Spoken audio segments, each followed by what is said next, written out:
This is working? Yes. Yeah, well, I thought I'd use this because although I've got a very loud voice, I thought it might just help.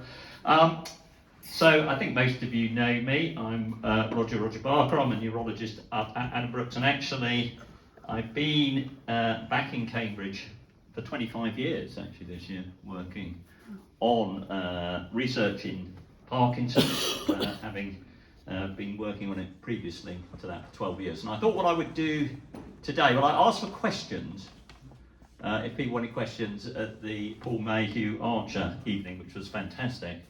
And I have got a few questions, and I'll just take one now, which is I don't do private practice. That was one of the questions. It was more, I was looking more for questions about topics to discuss, but that's a very short answer to that question. I do not do private practice. So I thought what I would talk about today, and I would try and weave in some of the other questions that people had put in, was about three initiatives in Parkinson's. One which is new, one which is long-standing, but I think is coming to the fore, and the third is another new idea. So they're all about really trying to better understand what goes wrong in Parkinson's, how we can better treat it, and how we can better design trials. Those are the sort of three major areas. So I'm going to start with the first of these new initiatives, and I apologise to people if they've heard me bang on about this before. So this is a new initiative called ASAP. I don't know if anyone's heard of this. This is called Aligning Science Across Parkinson's. So this has been going for about 2 years. And the origin of it is that there is a chap called Sergey Brin. Does anyone know who Sergey Brin is? So Sergey Brin founded Google. So he is a reasonably wealthy man, and he also carries a gene, LRRK2, which means that he is at risk, or a higher risk, of getting Parkinson's. So he set up a foundation to fund research, including in Parkinson's, and he basically has funded this thing called ASAP, and he has put £280 million into this over 8 years. So this is a fairly substantial amount of money, and that came into effect, as I said, the year before last. And the chap who runs the whole scientific program is a chap called Randy Sheckman, whose wife had Parkinson's and sadly passed away. And when he was put in charge of this program, he was desperate to talk to Sergey Brin about what did Sergey want to do with the money, how did he see it going. So it took him forever to get an appointment with this chap, and he eventually met him at a lunch party in California, which is where they both live. And he went up and said, hello, Mr. Brin, I'm Randy, I'm running this ASAP initiative that you've put 280 million pounds or dollars into. And Sergey Brin turned to him and said, great, is it going all right? He said, yeah, very well. He said, terrific, just carry on. And he thought, that's the sort of person that I like running a program, leaving him therefore carte blanche to do what he wants. So what is the program about? So one of the things that this is attempting to do is to identify what goes wrong in Parkinson's. That is its mission. So its mission is to find out what goes wrong, and then having found out what goes wrong, how you can sort it out. Now, one of the big problems, I would say, in Parkinson's research is A, the lack of substantial funding which allows people to do the work which is going to enable us to do that. And secondly, the ability to work across groups and across centres. So one of the big things which is attached to ASAP is that every single piece of data you produce has to be shared with everybody else. So this is a fantastic new development. So all of the data we generate, we share with the other groups around the world, and the data they generate, they share with us. So this instantly means that we can do a lot more with the data and the experiments we're doing, because everyone's looking at it in a slightly different way. So there are two major sort of arms to this ASAP. One is around genetics. So there's a thing called GP2 which is associated with it, and with this they're now trying to collect as many people with Parkinson's around the globe, so not just in certain places, but certain parts of the world a very poor representation in terms of populations with Parkinson's, such as Africa, and they're now got tens of thousands of patients to start identifying all the bits on the gene which increase the risk of getting Parkinson's, of which I think there are currently something like 97 areas or genetic areas which increase your risk of getting Parkinson's, and knowing those areas tells you something about what might be going wrong. So that's one big initiative. Linked to that is the other work which we're involved with, which is to try and take some of that genetic information, or to try and come up with new ways of understanding what might be going wrong in Parkinson's. So just to sort of say what we're doing, because this is a project led by my good friend Johan Jakobsen in Lund in Sweden. It's a very weird project, which they very kindly funded. But our project is trying to understand, one of the things about Parkinson's is you get it late in life. So why do you get it late in life? So the normal answer is because as you get older, everything packs up. Well, that's fine, but that doesn't really help us understand how to solve it. Now, the project we're doing is that one of the interesting things is within our DNA, so within our genetic code, most of what we have in our genes or our DNA, we don't know what it does. So this was a great revelation to me. So 98% of your DNA, we have absolutely no idea what it's doing, which is extraordinary. I mean, so we only know what 2% of it's doing or what it's coding for. So when people say, well, we can now sequence the entire human genome and tell you everything in your genes, that's fine, but 98% of what we sequence, we've no idea what it means. Now, in that 98% are bits of DNA that were inserted thousands of millions of years ago when we got viral infections and such like. So viruses, when they tend to get in cells, they obviously infect cells, and then bits of the viral DNA breaks off and gets embedded into our DNA. And this doesn't happen very frequently, but it has happened in the past. So the theory we're working on is that as you age, your capacity to stop these bits of viral DNA coming out and escaping or being recoded for decreases. So as far as your brain is concerned, as you get older, these bits of viral DNA get re-expressed. They then produce bits of protein which they then put on the cell or let out of the cell. And then your brain thinks, there's a viral infection going on here. I need to kill it off. And so you then mount an immune response to kill off this bit of virus which you have mistakenly taken to be a new infection in your brain. And we think that in Parkinson's, this process is accelerated in some way with aging. So that's what we're trying to look at. We're trying to see whether these things called transposons, which are these bits of DNA which have got into the normal DNA, are re-expressed.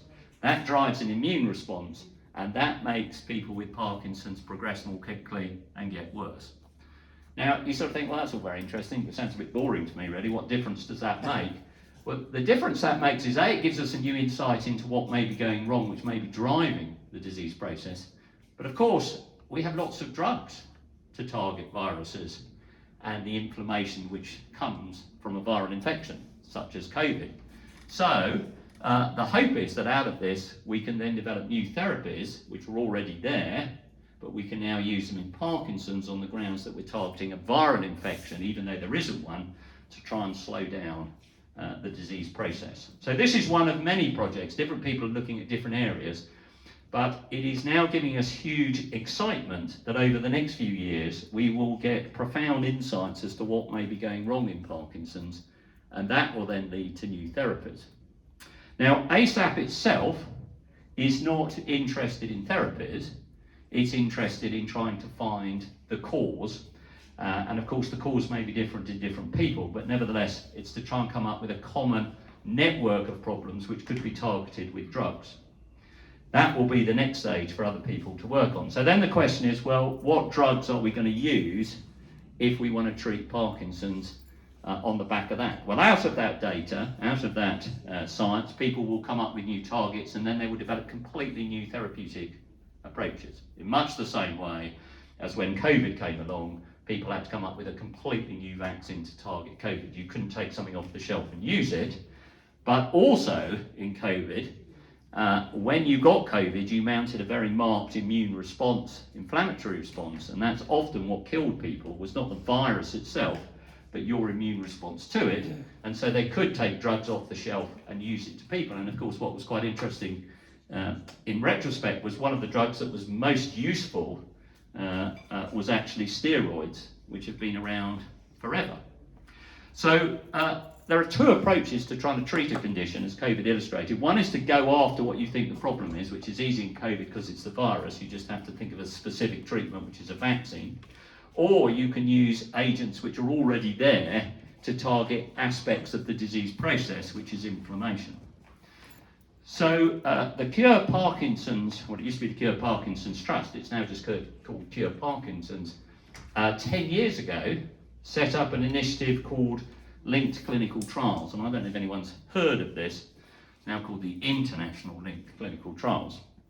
And they got their next meeting on Monday and Tuesday in America, and I will be going to it from my dining room because I don't fancy flying all the way to America for a 2-day meeting. But the idea of this is that they go rummaging round all of the scientists and the scientific discoveries to see if there are clues that drugs which are in use for one purpose may be suitable for treating people with Parkinson's.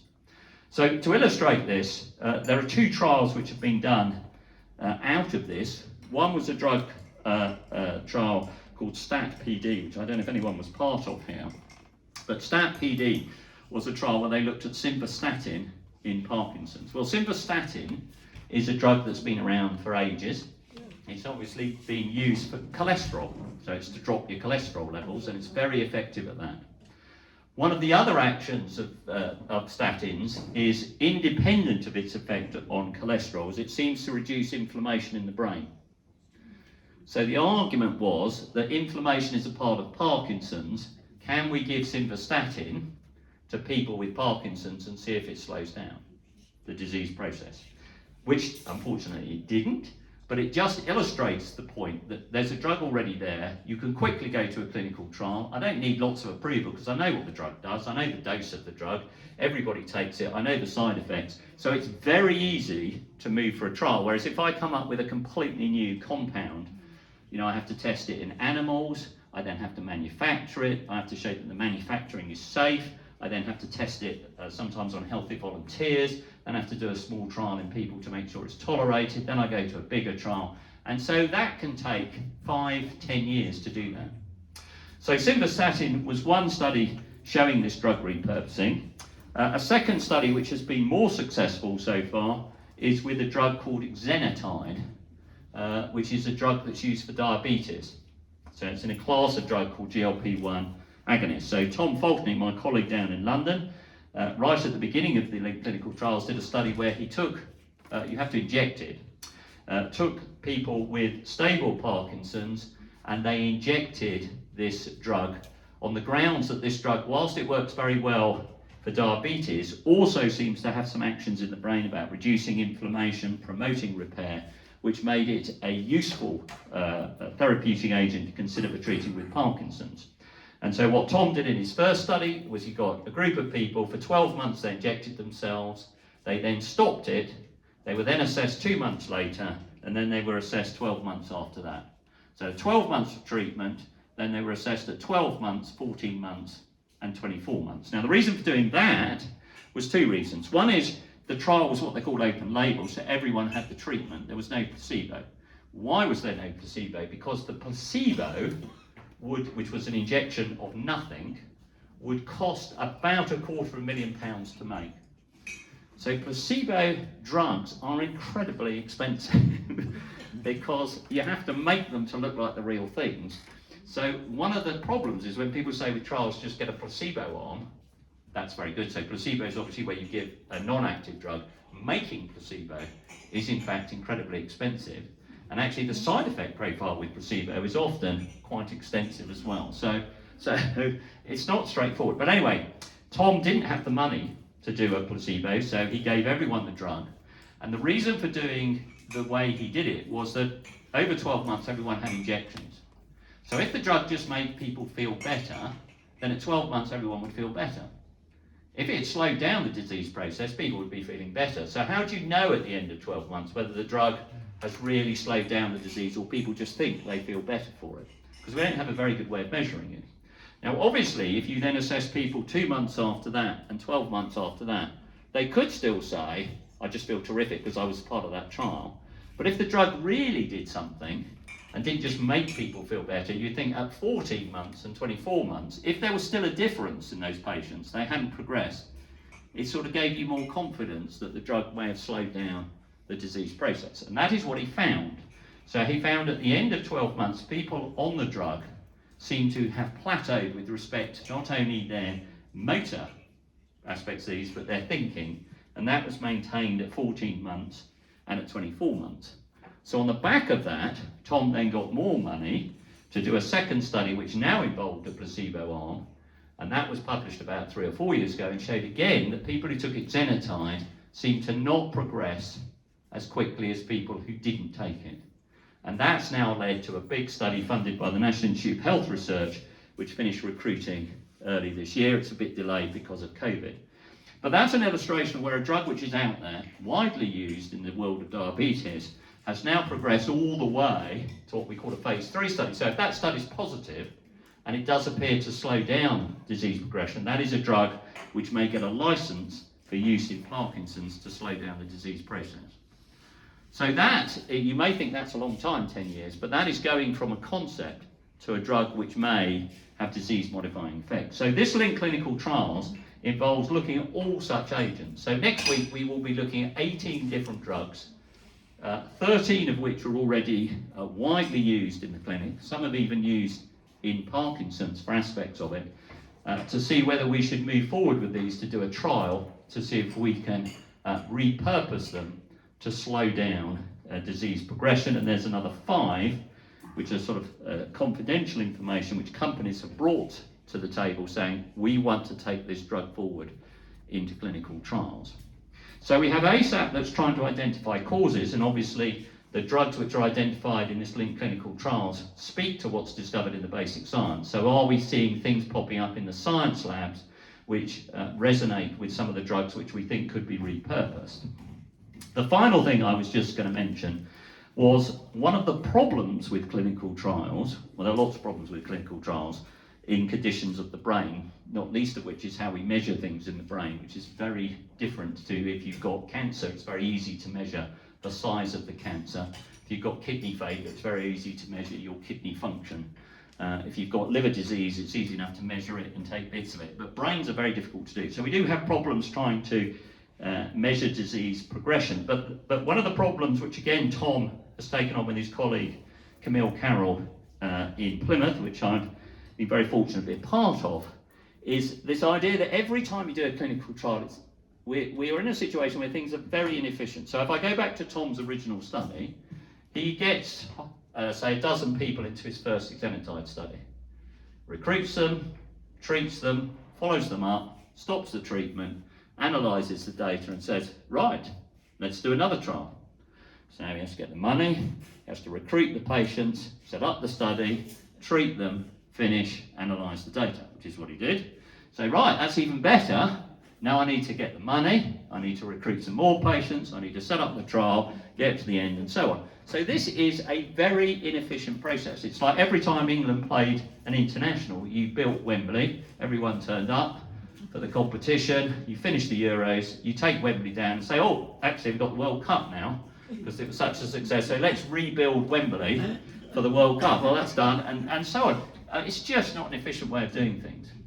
So what we're trying to do, and this is mainly led by Tom and Camille, and they've got funding from a foundation in the States, is to set up a much more efficient way of doing trials in much the same way as people have done with cancer. So this is coming to its sort of conclusion at the end of this year, with the hope that if we can get funding, we can then start doing trials in a completely different way. And this is called, what we're aiming for is a thing called multi-arm, multi-stage trials, MAMS trials. So the idea here, first of all, so I'm involved with the trial design, and one of the things that we're trying to aim for is to get anybody with Parkinson's in the trial. So one of the problems at the moment is you have to say, oh, actually, we're really recruiting people who are 54 to 58 within 2 years of diagnosis.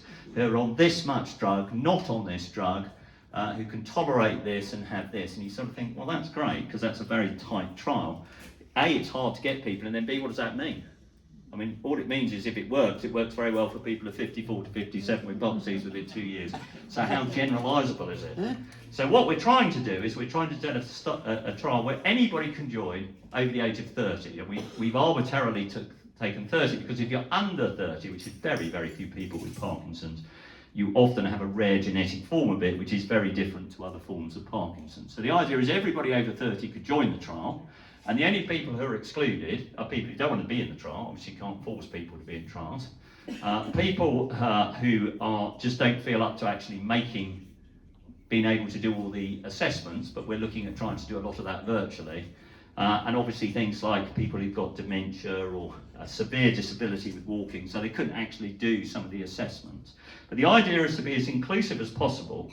And then the trial design is that you then say, well, I'm going to use 4 drugs, for example. So I'm going to try drug A, drug B, drug C, D, and a placebo. So 5 groups of patients, 300 in each arm, and I'm going to run the trial for 4 years. But at 18 months or 2 years, I'm going to have a look in all of those groups at some measure which is telling me whether we're going anywhere with it.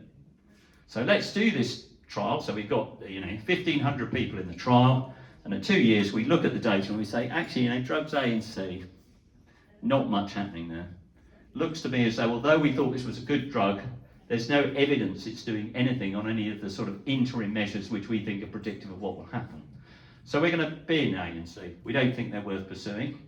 And everyone in arms A and C will now be reallocated to the other arms. Meanwhile, drugs F and G have turned up as good candidates.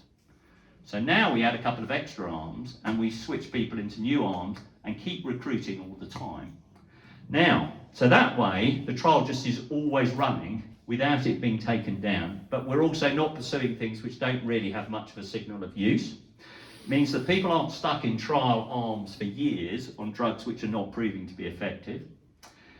It also means, and this has been used a lot in cancer, that if at 4 years drug A suddenly say, well, if drug A cures everybody, then that's the end of MAMS and that's the end of the branch meetings, end of everything. But let's assume that that doesn't happen, but drug A seems to be very helpful, and that seems to work. Then what we would do is we'd say, right, drug A is now standard of care. So everybody now in the trial gets drug A, assuming it's not colossally expensive and it's well tolerated, and that everyone has that. And now we have to see whether drug B, C, F, and G add anything more to A. So the process then just keeps rolling on with changes as you move forward. So this will really speed up how we can identify and test agents in a much more efficient way. And there's a study called Stampede, which I don't know very much about, which was set up 20 years ago for prostate cancer, which took exactly this approach. And the treatment of prostate cancer in 2022 is very different to what it was in 2002, because experimental arms in that trial have now been shown to be effective, and they've now become standard of care.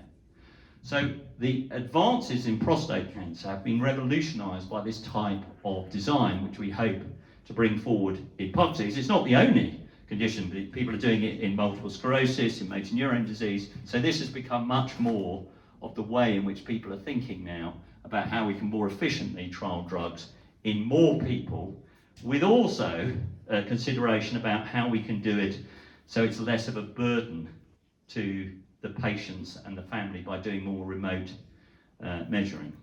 So I've tried here just to sort of illustrate 3 major initiatives which are all working together to discover new things, to take things to clinic now with drug repurposing, some of which we'll have greater confidence because we've got the science underpinning it, with a trial design which makes it much more efficient and much more inclusive. And the final thing I was just going to say before I take any questions was there were a couple of questions that came in before this about pre-diagnosis. So are there tests? Because there's this famous case at the moment of this lady in Scotland who can smell whether people have got Parkinson's. And then the question is, can you actually pick up people before they even know they've got the condition?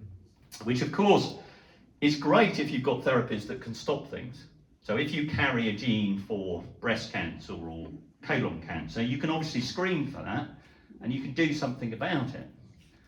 if you screen for Parkinson's and you say, oh, here you are, Bob, I think you're going to get Parkinson's because I've done the test. He'll say, great, what do I do? And you say, well, nothing. There's nothing I can do. I'm just telling you that bit of information now. It's not very helpful, really. I mean, some people might like to know, thinking, well, that's what the future holds. But obviously, if you haven't got anything, then knowing that probably isn't helpful. However, if we start developing drugs that might slow down the disease, obviously, the sooner you can start that drug, the better. Because if you slow down the disease, say, by 50%, so if you sort of average disease duration with Parkinson's disease is 20 years, you slow it down by 50%, well, that's 40 years. And even if you pick it up 5 or 10 years earlier, so average age to get Parkinson's is 70, if you pick it up at 60, then you sort of pushed it out to the fact that most people will be quite disabled by the time they're 100, which is probably something else is going to make them a bit more disabled at that stage. So looking for prodromal Parkinson's is an area of very active research, but I think until you've got something to offer those individuals, I'm not sure how useful it is.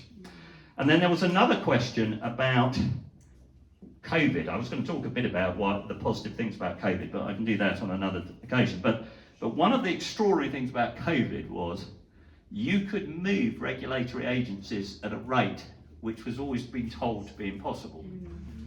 So in the normal world, if someone had come up with a vaccine for COVID in the old regulatory system, about now, people would be heading towards the big phase 3 trials to see whether it helped.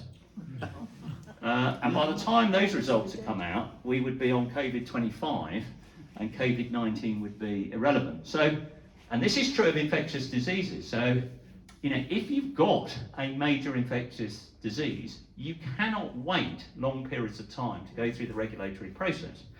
So I was very fortunate to host some webinar with the Rose Trees Trust that had funded various research, but there was one group in particular which very much struck home with me, which was a group at University College in London. We were a bunch of engineers, and they were trying to develop a little ventilator to support people because of the worry that we were going to run out of ventilators. So they had some various ideas on this. When the government announced they were shutting down the country on whatever it was, March the 18th, they decided this is where they were going to go. They got one of the Formula One teams, I can't remember which one, to work with them, like Mercedes or something. So next day they linked up with Mercedes. 3 weeks later they had a prototype. 6 weeks later they'd completed their first studies. 2 months into this they had approval to use this device. They're now selling that device or giving that device away all around the world, or were doing, to help people with it. So from the concept, of course there had been a lot of work in the background, a bit like the vaccines in Oxford, they'd been working on those for 15 years, but so they already had a lot of data, but from the time that they were told, think about doing something for patients, to getting it into clinic and getting it approved was weeks and a few months.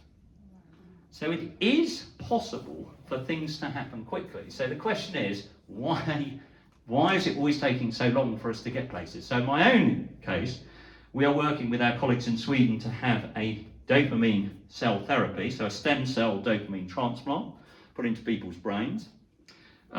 We have been working on that, well, I've been working on it forever, but in terms of actually this trial, we have probably been talking to the regulatory agencies for 3 or 4 years.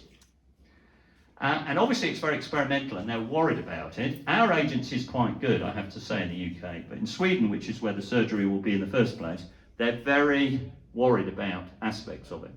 So it's a very, very slow process. But COVID told us that you can take a risk and that you can actually move things at a quicker pace. So the hope is, one of the benefits of COVID is that the regulatory agencies will look at what they're doing and say, can we fast track more things through to actually enable the benefits to come through to people quicker? And people often say, well, you know, what does it matter a few years? Well, in the case of COVID, a few years would have meant lots of people would be dead. That's why they did it. For conditions such as Parkinson's, it doesn't stand still. So if you say, well, I'll have a therapy in 5 or 10 years' time, for the person now, that's 5 or 10 years from now. Will I be suitable for it? Why can't I have it in the next year or two? So I think there is a hope that we can set things moving more quickly, And once we have these platforms and structures in place, we will be able to do that in a way which I think gives more confidence to the regulatory agencies that we have sort of safeguards in place to enable us to do it as safely as possible. So that's all I really wanted to talk about today. I mean, I think it's a very exciting time because, this capacity to put serious money into something to solve it makes a big difference. And I may have bored you already with this, but about a year or two ago, I got completely obsessed by the Moon project. There was this fantastic podcast, which I think is called 13 Minutes to the Moon or something. It's about the final descent to the landing on the moon. And one of the things that came across with that was this amazing capacity of people to solve a problem. COVID did the same. And that, so in the space project, Kennedy said in 61, I want a man on the moon. And they had to solve that problem in 8 years. And young people were fundamental in that, so that's what I always tell my research group. The average age of person in mission control when they landed on the moon in 1969 was 28. That was the average age of person in that room. And some of the groups within this project would say, so one group I remember in particular said, I want you to build an onboard computer for the lunar module. They said, fine, we'll take that on. They said, the spec on that is that the current computer to do that is the size of a house. And you simply have to reduce it to the size of a shoebox. And so they had to solve that problem. So they bought all these transistors, and out of that, of course, comes all the revolutions in computing that we now benefit from. So working together around a common problem, this is what it really got me thinking about, is the way forward. And with technologies, which is also what happened in the 1960s to land people on the moon, the technologies we have nowadays are just phenomenal to be able to analyse things. So, a lot of our work is that we can now take brain tissue, dead brain tissue, and we can extract every cell from it and analyse what's in every single cell in terms of what it's coding. So we can start to understand, thousands and millions of cells in the brain, what it's all doing. So anyway, I'm going to stop at this point. Just want to leave it at that there are a lot of very exciting initiatives which are coming forward. And I'm very happy to take questions on any of that or anything else you want to ask me about. Yeah. How does computer science come into it? And also, is it hereditary?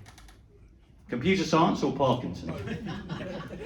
Parkinson's is inherited. So there are genetic forms of Parkinson's which are clearly inherited. It's pretty rare. So I would say every 100 patients you see with, if you like, regular Parkinson's that comes to the clinic, you will find a single gene causing that, I would say, in 2 or 3 people, if that. So single genes causing Parkinson's is very rare. However, there are genes which increase your risk of it, like there are for everything. It's just for some conditions we can find them and not others. So, as I said, there are about 97 risk genes for Parkinson's. So there will be some people here with Parkinson's who've got all 97 of those. There will be people here who've got all 97 risk genes for Parkinson's who don't have it. There will be people with Parkinson's who have none of those. So all it does is it increases your risk. So I always remember a friend of mine telling me, it's like owning a chip pan. So if you buy a chip pan and put it in your cupboard, the chances of you having a house fire increases 3-fold. You don't have to take it out of the box, you don't have to do anything, but you've increased the risk of your house going up in flames 3-fold. And that is because if you look at all the house fires in Britain, and then you see how many of them caused by chip pans, there's an increased risk from using your chip pan. So just having a chip pan, strangely increases your risk even if you don't use it. And that's the sort of idea here. You inherit these genes, and we don't know why in some people they cause the disease or contribute to it. In terms of computer sciences, so this is an area that has gained a lot of interest of late. The problem with computer science is I don't really understand it, and I've just spent the last 2 days reviewing grants for the Swedish Research Council on neuroscience. So there's a lot of this thing on artificial intelligence and machine learning. So obviously, what machines are very good at is they're very good at taking vast amounts of data and giving you an objective measure on whatever it is you're interested in. So probably the area where this has gained the most interest is with Alzheimer's disease and dementia. So the idea is that you can feed people scans into a computer. The computer will then process all that and say, actually, this bit of the brain shrunk, this bit of the brain shrunk. That pattern is highly diagnostic of Alzheimer's disease. And they can measure all that, and they can give you an absolute figure. And obviously that's terrifically helpful, because we can't do that to that degree of accuracy, because we're just looking at things, we're not computing it. The problem with it is that is a very helpful tool, but it's very unlikely that you'd want to turn up at your doctor's and they would say, Brady, you've got Alzheimer's disease. And you go, well, what's the evidence for that? And they'll say, well, I've looked at your scan and I fed it through the machine and you've got Alzheimer's disease. You say, yeah, but I've got nothing wrong with me. I feel perfectly all right. And my family think I'm perfectly all right. So obviously AI can help, but it can't tell you what the problem is. You still need to ask people what the problem is. But I do think this is an area which is expanding. And interestingly, this is a bit of a tangent, but I'll say it anyway, is that a lot of the people who work in this area, for example, like in cancer diagnosis, so I was listening to someone about this the other day, is that when you look at a slide to try and find a cancer cell, it's a bit like trying to find a new star in the galaxy. Because there are millions of these cells and you're trying to find something that's different about it. So the technology which is being used by things like the Hubble spaceship are now being used in medical diagnostics. And an absolutely brilliant lady in our ASAP grant, Molly, who's in Cold Spring Harbor in the States, she comes from astrophysics. That's what she did. She worked on outer space before she decided to do, she was very interested in dark matter. And then when she heard that 98% of our DNA was dark DNA, we didn't know what it was, she thought, let's solve that. So the technologies which are being used to find things in space are very much the same technologies or approaches which are being used in biology. The key is, can you use computer science to tell you something which you can then link to patients and biology, so it makes sense rather than it's just the computer tells you something without you really making sense of it. But I do think it's a very important and emerging area. It just has, people are a bit enthusiastic for it at the moment, and I think we have to see how well it will do over time. So we moan about all this space, money spent on space, but it has a trickle down effect on medical. It does. And coming back to my favourite project about the Moon Project, I mean, all your non-stick pans came out of the space programme. So, you know, and it's like Formula One. I always thought, what a waste of money Formula One is. Yeah. And at one point, when none of the cars worked very well, I thought if I just took the old Mini and went around the track every single Grand Prix, I'd finish every race and I'd probably win the, because they kept breaking down. But the technologies in that do feed through. So I think there is, these big projects do feed into others. Yeah. What are the three things that I can do to improve living with Parkinson's, or better still, control the progression of the disease? Yeah, it's a good question. I mean, there's nothing that's proven, that's the first thing. So my advice always to people, so I think if I had Parkinson's, what would I do? So I would keep fit. So I'd make sure I try to keep as fit as I possibly could, both physically and mentally. Which is a bit of an effort, because apathy and tiredness is quite integral to the disease. So one really has to push oneself or be encouraged by one's other half or other members of the family, not nagged, encouraged. So I would be physically and mentally active. I would hitch myself up to a group or a research centre if I could, because that way I know I'm not missing anything. I might not want the treatments which people are having. So we had this when we did our first cell therapy trial. People were very enthusiastic for it, and I said, well, right, we're ready to start now. And they said, well, and you're the first patient. They'll go, well, perhaps do someone else and then come back to me. You know. So people are very keen on it until they're actually asked about it. So I think being hitched up to a research centre, and then I think, I think living well, research centre, and then not letting the condition dictate what you do. I mean, it's easy for me to say that.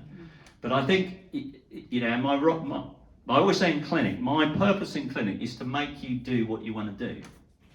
I might not be able to do it with all the medication I've got, but I mean, if you just want to sit and watch, you know, telly all day, and that's what really makes you very happy, and you just need to get up in the morning and go to bed, well, that's a very different regime to someone who wants to go and play golf every day, go running, carry on working and such like. But don't let the condition take control of you, you take control of it. So understand what it is you're taking with your medication and why you're taking it and how I can best use it. And I say that with a bit of caution because sometimes people take that to the nth degree, and then it becomes a bit irritating in clinic because you sort of say, well, how are you getting on? And I say, I'm fine, but I'm not so good in the afternoon. I say, what do you take? I say, well, I'll take Cinemet 110 in the morning, Cinemet Plus at lunchtime, and then a bit of Pramipexole yesterday. But the day before I took 3 Cinemet 110, and every day is different. You think, I can't work it out. But that's what I would do. So I would research healthy living and understand my medication and try and take control of the condition. Yeah. How does, if you're recruiting everyone with Parkinson's for a trial, Yeah. how does that square with there being really quite different versions of Parkinson's? Yeah, it's a good question because Roger, could you repeat the question? so the question was, if you're going to recruit everyone to trials with POC disease, there is an assumption that everyone's the same when we know they're not the same. So how do you factor in different types of the condition? And that is a very good question. And so what we've tried to do when we're designing the trial is to factor in what we think are the major issues. So the trouble is, if you go to the logical extreme and say everyone's different, then your trial is of 3,000 people, it's 3,000 arms with 1 in each arm. But you say, what are the major things you can stratify by or sort of minimise, so you sort of take this into account. So each of the arms has the same number of this variable. So obviously things like age. So what you wouldn't want to do is set up a trial where by chance drug A is being given to people who are 40 to 50 and drug C is being given to people 70 to 80. So you have to make sure the age is the same. Diabetes seems to be quite important in Parkinson's. So there's a whole interest in insulin resistance, which is what type 2 diabetes is. You know, as you get older, especially if you're overweight, you can produce, your insulin doesn't work as well, so you develop type 2 diabetes. Insulin resistance is thought to be a problem in the brain as well. So making sure you've got the same number of people with diabetes in each group would be important. And then the genes, you know, you probably want to make sure that you've not got one group which has a lot of people with a single gene which is known to increase the risk. So like GBA, this gene, which is found in about 5 or 10% of people with Parkinson's disease, you probably want to make sure that they're the same. Now, having said all that, obviously there are limitations to what you can do, but one of the things they do in the world of cancer, which again we haven't done very well, is to say, okay, we've looked at drug A 4 years, haven't really seen very much, but actually now we look at it a bit more critically. There were 50 of those 300 patients that seemed to do extremely well. So what's different about those 50 patients? Well, there could be 100 different things about them, which makes it hard, but you could say actually, interestingly, they were all within 3 years of diagnosis, and they all appear to have, a particular type. They had quite a lot of tremor, and they're walking, and that was the group that seemed to do well. And then you could sort of say, I think this group of patients are the ones we should try specifically with the trial with drug A, and we take them out of this sort of MAMS, and we say we'll do a separate trial with that. So the more inclusive you are, the harder it is. And some people always argue the other way, which is what I was trying to argue against, which is that you pick a very homogeneous group of people. But the trouble with that is it's very piecemeal and it's not very efficient. But it's a very good point, and the challenge will be, can we do it going forward? Noradrenaline, can you tell us anything about that, please? Noradrenaline? Yeah. What can I tell you about noradrenaline? So noradrenaline is a hormone, and it's also a transmitter in the brain. So when you get very excited, your adrenal gland and your sympathetic nervous system, which is pumps out lots of adrenaline and a bit of noradrenaline, which is why you feel a bit jittery, heart's racing and all of that. So that has effects in the periphery. And in the brain, noradrenaline is sitting in a tiny little part of the lower part of the brain in a thing called the locus coeruleus, and it projects all over the brain, a bit like dopamine. And noradrenaline, its role in the brain is a little, well, it's not unknown, but it's been given lots of functions because it goes everywhere. So there are 2 areas where it's particularly, 3 areas which it's been particularly associated with. One is depression. So some of the drugs which people take for depression specifically work on the noradrenaline system. So does noradrenaline have a role in mood? Probably does. Secondly, does it have a role in sleep? It probably does. And thirdly, does it have a role in apathy? So this, this inability to do things because you're just not motivated to do things. Very complicated apathy, and distinguishing apathy from depression is very hard. But my colleague James Rowe up at the hospital does a lot of work on noradrenaline and apathy. So there's a lot of interest in noradrenaline and what it does. There are drugs which specifically target that pathway. So James is particularly interested in a drug called atomoxetine, which works on that, to see if you can boost noradrenaline levels, which might help some aspects of Parkinson's. But it depends a little bit who you talk to as to what it actually does. And on intensive care units where I used to work many years ago, we used to put people on noradrenaline infusions, but all peripherally produced noradrenaline stays in your periphery, doesn't really get into your brain. So, the idea that I could get more noradrenaline in my brain and make me less apathetic by, super stimulating my adrenal and sympathetic nervous system wouldn't work, except of course if it was super stimulated, there would be some reason for it, like some lions chasing you and then probably being a bit apathetic and depressed and feeling sleepy is not a helpful state to be in, and would probably be a bit short-lived, I imagine. Yeah. Is there a link between Parkinson's and IBS? Irritable bowel syndrome or inflammatory bowel? Inflammatory bowel. So, yeah, I mean, there's obviously a lot of interest in the bowel and Parkinson's disease. So constipation obviously is a very common feature of Parkinson's disease. There is pathology in the bowel in Parkinson's disease. So this protein aggregation, the alpha-synuclein Lewy bodies which you see in the brain, you find in the bowel. So there's no doubt that Parkinson's disease affects the bowel, and some people think it begins in the bowel, the pathology, and then spreads into the brain. It's also a lot of interest in the bugs that live in your gut influence Parkinson's disease. So this so-called microbiome, which are all the microbiological agents living in your gut. The sort of population that live there determine, to some extent, whether you'll get Parkinson's disease. In fact, it probably determines a lot about your general health. So there's a lot of interest in microbiome, and that then brings up the question of probiotics and whether any of those change your microbiome and can help with Parkinson's. That's one thing. The second thing is there any evidence that bowel pathology itself predisposes you to getting Parkinson's disease? I mean, there is some evidence that inflammatory bowel disease may. It's a bit unclear. Irritable bowel is a rather different. So irritable bowel is a bit, I used to do a gastro clinic 30 years ago. I mean, it's a bit of a sort of dustbin diagnosis. So irritable bowel is someone just feels a bit bloated, a bit sick.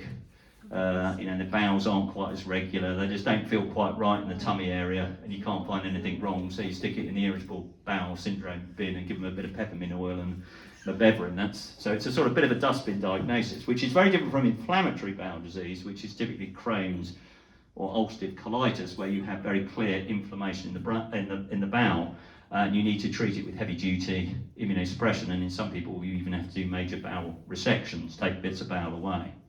Now, there's obviously interest in inflammatory bowel disease, because if this is correct, that the bowel pathology gives you pathology in the brain which gives Parkinson's disease, then you can start to see, well, actually, if I've got inflammation in my bowel, that may predispose this protein alpha-synuclein to aggregate, so it triggers the disease process, and then it spreads up the nerves into the brain. Secondly, it makes my bowel a bit leaky, so all of these bacteria which are associated with Parkinson's disease now can actually release toxins into the blood which can get into the brain, and they in themselves may be driving the disease process. The evidence is not overwhelming, but nevertheless people are interested in it. So this whole gut-brain is an area of great interest, and what people are trying to do in the lab nowadays is they're very interested in this organ on a chip. This is a sort of big area of biology at the moment. So the idea is you take a stem cell, so I'll take someone's skin cells, and I convert those skin cells into stem cells. They're called induced pluripotent stem cells. So I've got their iPS cells, and then I take those stem cells and I reprogram them to become nerve cells. I reprogram them to become gut cells. I reprogram them to become heart cells or whatever, and then I put them all on a dish. So I've got little wells on my dish, and I've got your iPS cells that make your brain, your liver, your heart, your kidney, your bowel. And then I can see how they connect to each other, and then I can put things in like the protein I'm interested in, like alpha-synuclein, does it spread? But obviously one of the areas which people are very interested in is that I can now grow all these cells up from people. Could I just test a drug on all of those cells to see whether you're particularly toxic to any of these drugs, which I can then use? So people are interested in trying to model it with the gut brain in the dish. I mean, that's very different to people, but nevertheless, it's an area of great interest. So I think I would just, so my own thoughts on it are, there probably is a link, but quite what that link is, I think is yet to be elucidated properly. Yeah. How do you get on one of these research trials? Yeah, it's a good question. I mean, we run a research clinic, which is, of course, been very popular to the point where it's actually too popular. I mean, I think what will happen, so in our research clinic, Caroline Williams-Gray, who's taken it over from me and runs it, is really seeing people very early on in the diagnosis. I think what will happen is if this MAMS, this multi-arm, multi-stage trial gets approval, then actually we're going to have to up our game everywhere. So if I just do this 5-drug trial, 300 in each arm, I mean, that's 1,500 patients. I mean, you know, that's quite a lot of patients. And if you want to make it inclusive, you can't just say, well, you have to live in this postcode in order to get into it. You know, it's going to have to be across the country. Yeah. So we're going to have to think a little bit differently about how we do it. It could also be, of course, much easier. So, you know, in the ideal world, you say, well, we're going to do a drug trial. I want you to come up and you'll be screened. So you come up, we take all the bloods, make sure you haven't got anything wrong that we should know about. So when you look all right, this is what's going to happen. We're going to give you the drug. Because it's a drug repurpose, it's not that dangerous. And we'll say, we'll see you in a year's time. And in the interim, we will phone you up, we'll do a video consultation twice. We may even send you things to put in the post to send back to us. So if we can make things much less centred in places, we can get more people into trials without them necessarily having to always come up to centres. But at the moment, it is a bit of a problem trying to get into trials. We're only a mile and a half from Addenbrooke. Yeah, so yeah. John's had it nine years. Yeah. So it's. So, and at the moment, most of the emphasis is on treating people early in the disease. That we know of. Yeah. Or advanced disease when we try and do more experimental things. But it's something we're going to have to revisit. Yeah. Giving up a year of your time in terms of being a placebo is fine. What happens if you're allocated to a placebo which lasts you for 4 years? Yeah, so it's a good question because people sort of think, oh, yeah, I'm on nothing for 4 years, and at the end of 4 years you'll tell me I'm on nothing, and I didn't know I was on nothing. So it is a risk. The advantage of being on placebo is you're not exposed to any of the toxicities of the other drugs. If the other drugs don't work, you've not missed out on anything. And the idea of this trial is obviously if it does work, you can then be put on it. But some people are very unkeen on that, the fact that they could be in a placebo arm and receiving nothing for years. And it's a difficult one to argue against. All I can say is that in all trials, regardless of condition, anyone in a trial does better than people not in trials. So there was you may have heard me say this before, there was a famous professor of stroke neurology in Edinburgh who said if he had a stroke, he wanted to go into a trial and definitely be in the placebo arm. On the grounds that he was not going to be exposed to anything, but he would do very well in a trial if you're cared for in a trial. So people do well in trials. Partly it's self-selection. People who come forward for trials are obviously keen to be involved.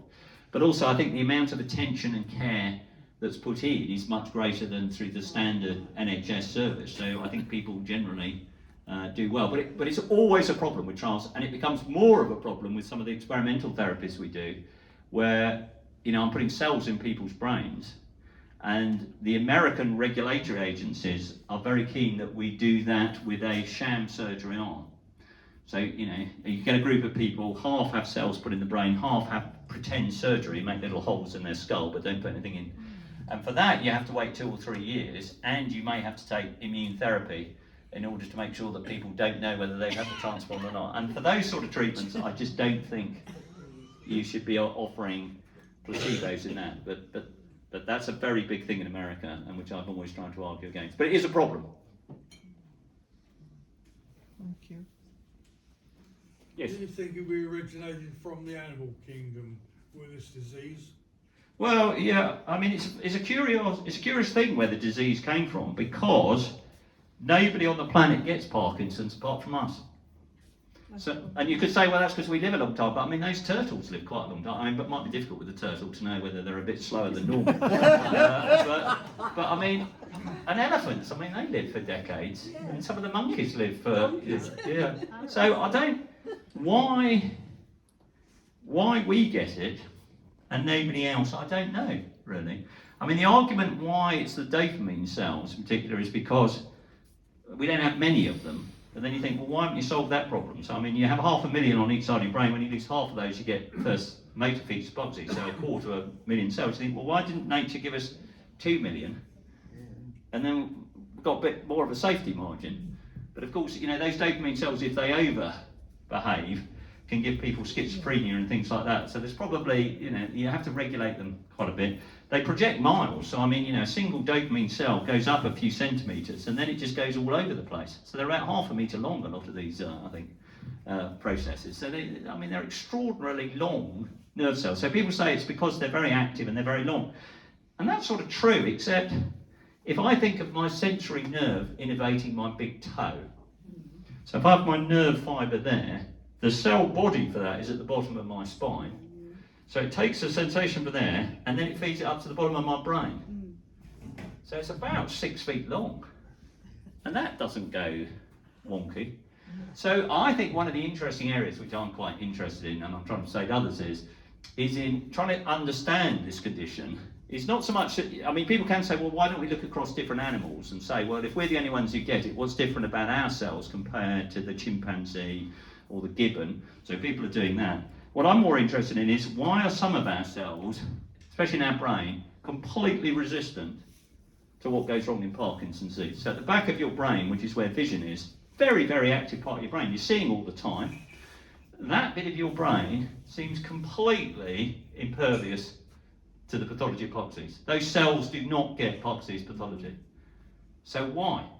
What is special about those cells? Because if we work out what's special about those cells, then rather than keep looking for what makes some cells more vulnerable, I think we should start looking for why some cells never get the condition. And if we can understand that, then we might be able to apply it.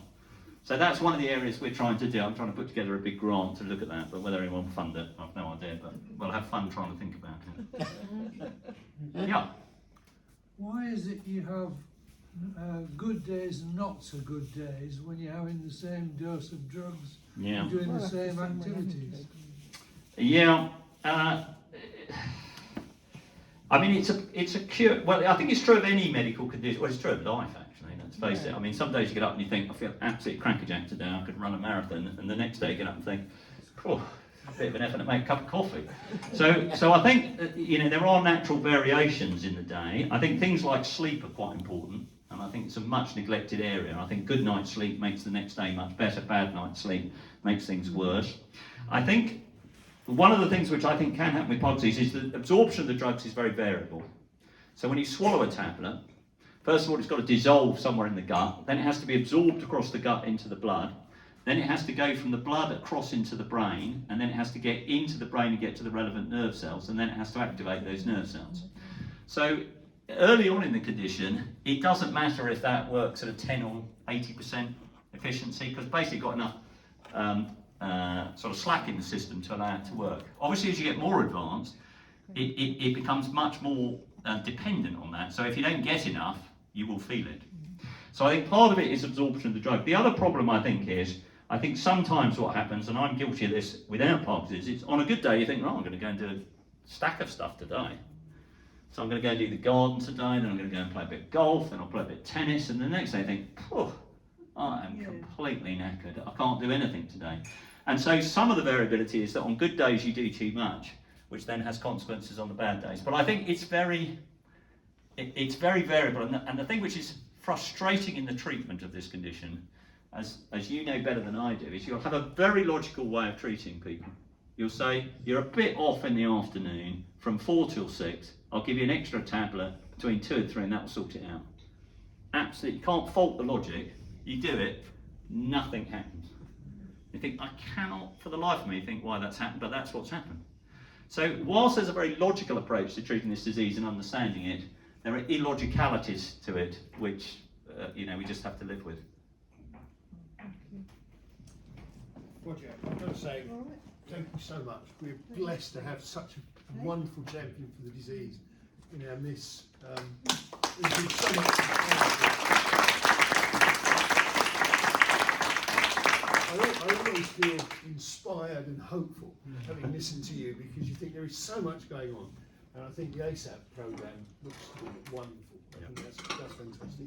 So Roger's got to be off. He's got another meeting to arrange some funding for another research project. Well, it's a company who want to do an immune therapy in Parkinson's, and they're thinking about what their trial will look like. So they wanted to chat to me about it. So I thought, why so not? we better not delay him for too long. But I think you're probably around for another quarter of an hour, half an hour. Yeah. So if you want to ask questions, Can I just ask one? Is this being recorded? it is being recorded and it'll be on YouTube. Oh, fantastic. I really want my grandsons to see it. I think they should be inspired into going into This sort of science, research. You know, I think it's it's magnificent. it's You do inspiring. such a good job. Thank you. Have you done a TED talk ever? No. You should. You should. You really should. I don't know how. I think you have to be asked for those, don't you?